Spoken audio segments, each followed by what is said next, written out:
10 দফা দাবি পূরণের আশ্বাসে 1 জানুয়ারি ডিম মুরগির উৎপাদন বন্ধের কর্মসূচি প্রত্যাহার করেছে পোল্ট্রি অ্যাসোসিয়েশন।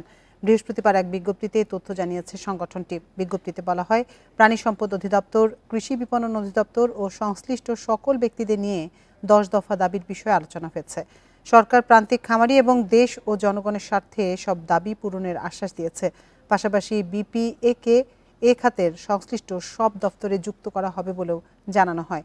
এসব বিবেচনায় নিয়ে কর্মসূচি প্রত্যাহার করা হয়েছে। গত 15 ডিসেম্বর এক বিজ্ঞপ্তিতে সারা দেশের প্রান্তিক পোল্ট্রি খামারে ডিম ও মুরগি উৎপাদন বন্ধ করার ঘোষণা দিয়েছিল বিপিএ।